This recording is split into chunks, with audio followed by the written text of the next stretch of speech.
Olá, meus amigos, sejam todos muito bem-vindos ao canal Politizando. Eu sou o William Jacob e trago nesse vídeo números de uma pesquisa para a Prefeitura de Belo Horizonte depois do debate que já aconteceu. Então, são números importantes de primeiro turno, cenários de segundo turno e como é que está a avaliação do prefeito Fuad Noman, do governador Romeu Zema e também do presidente Lula lá em Belo Horizonte. Então vou trazer detalhes, reflexões, muitos números, mas antes quero pedir a sua ajuda. Chegou no canal, viu que não está inscrito? Se puder, se inscreva, ativa aí o sininho das notificações. Se gostar do vídeo, joinha para cima, vai que não gosta, faz parte, joinha para baixo, comenta, compartilha, espalha. Vamos trazer mais pessoas para cá, porque aqui nós lutamos por um Brasil melhor. Eu avisei mais cedo hoje, 19 de agosto, meu aniversário, e um presente simples que vocês podem me dar é se inscrevendo no canal do meu filho. Eu vou deixar o link no comentário fixo, no canal Cineminha. Muitos já conhecem, eu até agradeço aqui, muita gente que foi lá já se inscreveu. O canal começou tem pouco tempo, em que o meu filho faz análise de filmes que estão no cinema, séries, filmes que já foram sucesso, dá dicas para quem tem aí tipo Netflix, Prime e outras assinaturas. Então é um canal muito bacana. E quem quiser me presentear nesse dia, se inscrevendo no canal do meu filho, repito, é um presentão que vocês me dão, que me deixará aí muito, mas muito feliz mesmo. Pessoal, então é isso, eu até agradeço as muitas mensagens no vídeo anterior, né? Muita gente me felicitando pela data, então de coração mesmo, meu muito, mas muito obrigado. E vamos falar aqui agora da nova pesquisa que foi encomendada pela Record.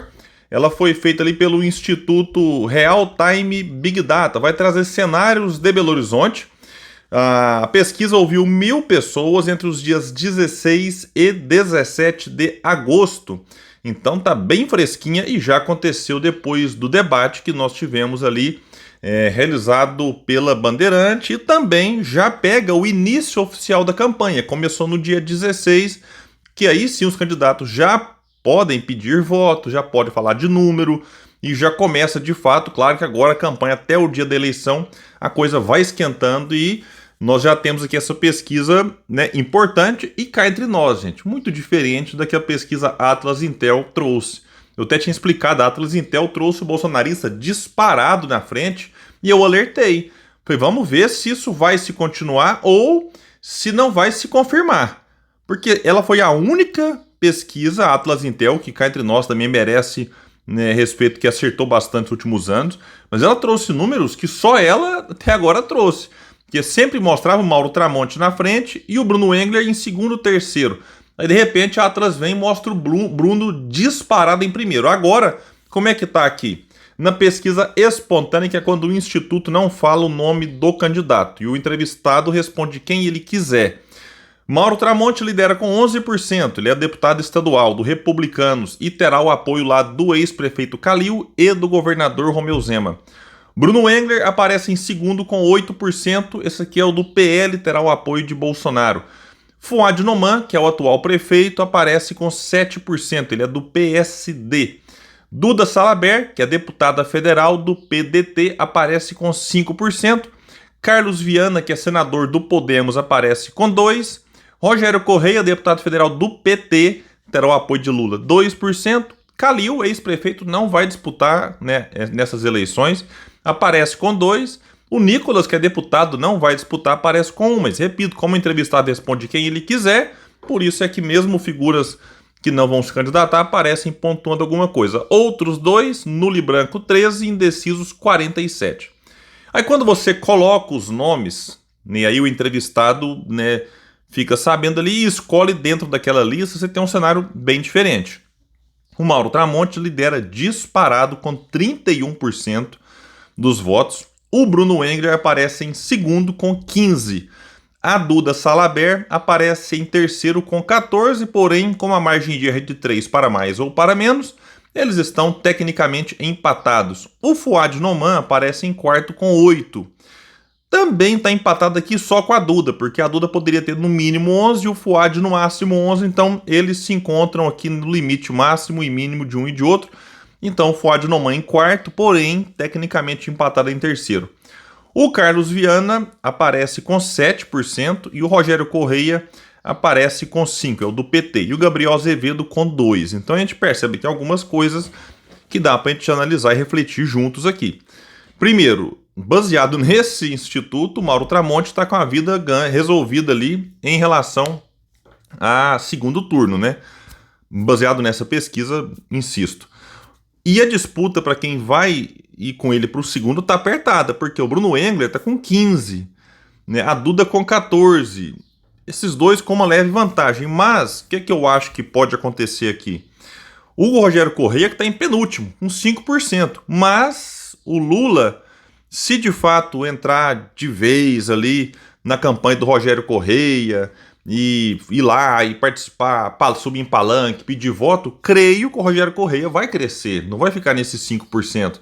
Da mesma forma que o Bruno Engler, com apoio do Bolsonaro em Belo Horizonte, o Bolsonaro certamente vai lá fazer muita campanha para ele, o Bruno Engler tende a crescer nas pesquisas. Então, pode ser que a Duda Salabert fique um pouco para trás aqui e tenhamos uma briga aqui entre Bruno Engler e Rogério Correia para ver, né, quem vai para o segundo turno. Agora, a situação mais difícil é do Fuad Noman, prefeito, tem a máquina na mão e aparece com 8% em quarto lugar.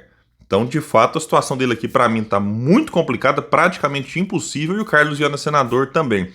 A dúvida é, Rogério Correia vai crescer, com certeza vai. Será o suficiente para ir para o segundo turno? E como é que vai ficar a Duda Salabert? Porque o Rogério ele pode ser que cresça justamente no eleitor que está com a Duda Salabert neste momento. E o Mauro Tramonte, se ele vai, né, conseguir manter essa sua frente aqui, nesse momento, tudo indica que sim. Então são números, né, realmente que mostram que o cenário em Belo Horizonte está muito, mas muito aberto. E se tiver segundo turno, e se for Mauro Tramonte contra o bolsonarista Bruno Engler, o Mauro Tramonte venceria 50 contra 29. Então uma vantagem de 21 pontos para o Mauro Tramonte.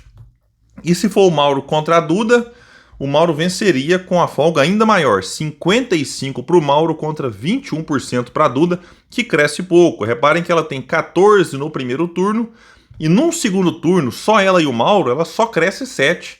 Então, o que indica que ela tem uma rejeição alta do eleitorado. Inclusive, a pesquisa perguntou aqui sobre possibilidade de voto, rejeição, né? Então, vamos dizer assim, o potencial de votos, né? O Tramonte tem um potencial de 68, o Bruno só de 42, a Duda 34. Então a Duda tem mais dificuldades para crescer por conta dessa rejeição maior ou do nível de desconhecimento em relação a ela ser maior. Resta saber se durante a campanha ela vai conseguir, não apenas, repito, conter eventuais votos que hoje estão nela e que poderiam migrar para o petista Rogério Correia, mas também, quem sabe, crescer e beliscar uma vaga no segundo turno. A situação para ela, eu acho que é bastante difícil por lá. Na verdade, a situação pro campo progressista como um todo tá bastante difícil. E aí a própria Duda tem argumentado nas entrevistas que dá que, poxa, né, se o PT abrisse mão da candidatura do Rogério Correia para apoiá-la, as chances dela ir para o segundo turno aumentariam. E aqui a gente mostra que mesmo ela indo teria grandes dificuldades, mas é claro, ela como candidata precisa, né, criar argumentos para tentar se fortalecer e ir para o segundo turno e ver o que acontece com relação aos apoios e tudo mais, né? Agora vamos trazer aqui a aprovação do prefeito, do governador e do presidente, somente com eleitores, obviamente, aqui de Belo Horizonte. O Fuad Noman, que é o atual prefeito, é aprovado por 48 e desaprovado por 48. E tá difícil para ele, porque ele não está conseguindo, né, atrair os votos de quem aprova. Se ele conseguisse pelo menos metade aqui, assim, 48 aprova e metade vota nele, ele estaria com 24% e, né, estaria ali brigando forte para uma vaga no segundo turno, mas está longe disso. Detalhe importante agora aqui, Romeu Zema. Eu alertei aqui antes dele ser reeleito, isso é uma fraude. Esse negócio do Zema é um grande gestor, isso é conversa fiada, isso é propaganda. O Zema colocou o salário em dia dos professores, servidor público, porque parou de pagar dívida com a União. E ao parar de pagar a dívida, sobrou dinheiro em caixa. Sobrou não fruto de boa gestão, não. Isso, repito, é conversa fiada.